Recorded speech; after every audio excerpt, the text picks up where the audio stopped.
Hi. Good afternoon to you all. So I'm Richard Jacquet, the CEO of Zencap. Please excuse my English. It's a bit rusty, but being based in France, we spend more time paying taxes than speaking English. So that's why it will be, we'll come back hopefully. So that's it. So our story is slightly different from the one that was previously explained. We are what we call a distressed debt specialist. In fact, this is a large term. Our main business is to be active in European ABS, legacy assets mainly, and we are there with different kind of strategies we're going to go through. These are total return funds. These are not benchmark funds, of course. And as you will see, it makes sense right now to still look at these activities.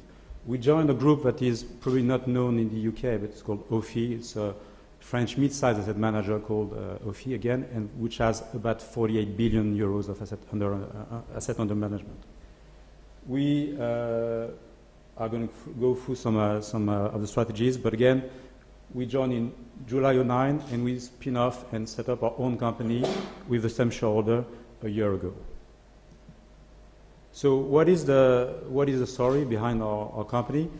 Well, as was previously explained in the panel, in 2009 the market, as you all know, went through difficult times. A lot of banks were caught with assets they couldn't keep on board, and there were a lot of logic for them to get rid of these assets, either for risk reasons or mainly for regulatory capital reasons.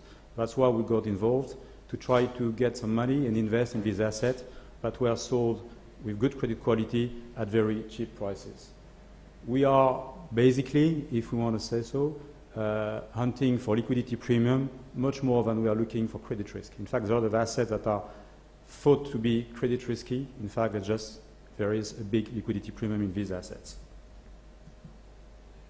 What it takes to be involved and active in this business is probably to have a background where you've been through the old decade, the last decade, where you've been building these assets, participating in the success, in the failure, knowing what mistakes were made, typically the bad mismatch between asset and liabilities. And of course, if you've seen that, you should know what were the good products and how you should invest in them today. We, therefore, have been gathering a team of 5 asset managers. Again, all the support is given by the parent company, the back office, etc. And we have a background of trading, structuring, and credit sales. So what's important is to source the assets, be able to make a good analysis and invest in them.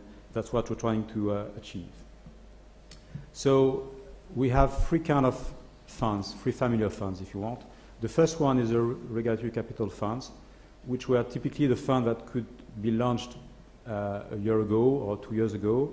We launched our first one in 2009, and it's been investing in trades done with investment banks that were trying to get rid of assets they had on board through another re-REMIC, if you want, through another securitization. So this fund typically was investing in equity of portfolio of ABS that some banks were getting rid of. Again, they were getting rid of these bonds, of these assets, not because of the credit risk, but because they couldn't carry them on board without consuming too much capital. That's where we've been buying them. This first family of fund, we got 2 funds active, one in 2009 and one launched very recently. We'll see the figure later on. The second family is a much more hedge fund kind of family. It's slightly liquid, even though the term is probably wrong for ABS. It's not liquid, but it's actively managed fund buying secondary ABS in the market. This fund is a 5-year horizon. These are dated funds, and it's again pretty active. We have a turnover of about 100% of the portfolio in a year, and there's about 80 positions in them.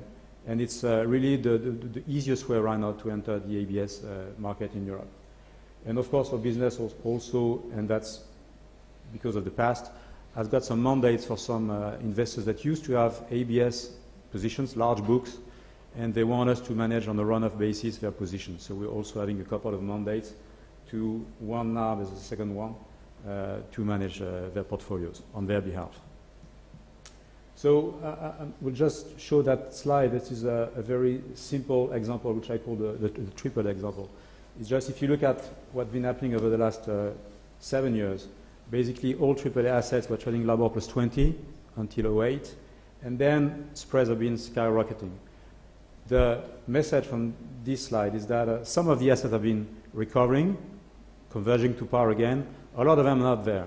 So as you can see, CMBS, SME CLO in Spain, RMBS in Spain, and this is only AAA or senior pieces. They have not recovered. So a lot of the route to par is still to be done in some of these assets. Here is a quick overview of the track record. We now manage 350 million euro, which is rather small, along these three strategies. The recap fund, of course, was launched in 2009, so the performance has been kind of good, 37 to 40% over the recent past. The second strategy in dark black, which is the most liquid ABS fund, has been suffering slightly last year, even though we finished with 7.5% positive because of the meltdown we had since August. But this year is slightly better again. And we've done another distress fund, again, a regulatory capital fund this year, and this is so far showing good results. So the message is, again, coming back to the panel before, that said that maybe the timing was not ideal for distressed assets. I think there's a lot of situations where you can find good value in some of the assets. You just need to make sure that your fund is not giving you liquidity that the assets haven't got. So you have to make sure that the liabilities of the fund is matching the liquidity of your assets. Typically, some of these funds, as you can see, they have long lockups.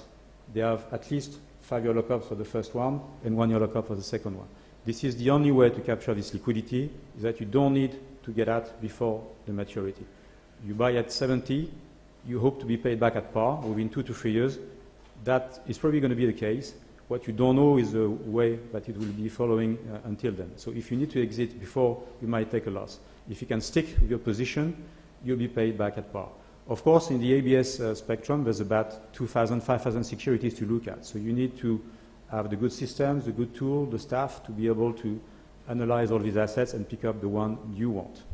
We are seeing ourselves as asset pickers. We don't like Spain or don't like Spain or like Greece or don't like Greece. We like some of these assets. There are some good assets in Spain, in Italy, in Germany. It really depends. You need to go bottom up. Otherwise, you're going to be probably in trouble. One thing we need to also say regarding these funds is that they are not for retail investors. These are not kind of products that you can show them. It is either for institutional money, which tend to be hard to get because of regulatory reasons. They can't invest in this spectrum. It is really difficult for them to do that. These funds are non-UCITS, so it's basically out of the categories. This is one of the reasons why a lot of high net worth individual family offices are coming and investing in these funds, because we can get 10 to 12% for something that should be worth half of that, 6%. If it was UCITS and if people could invest in them in heavy sizes. That's not the case, hence the yield you can still pick up. So we believe that this market dislocation will be there for a while, but in 3 to 4 years' time, this underlying stock that you have on the secondary market is going to be paid back. It's going to be amortized fully. And I'm sure that if we look back 3 years from now, we would have thought that we would have been loading more of these assets at these levels. Again, this is going to be disappearing. There's no primary market. In 3 to 5 years, these assets, the best one at least, will be paid back fully at par, and it is the right time to go and invest in them. Thank you.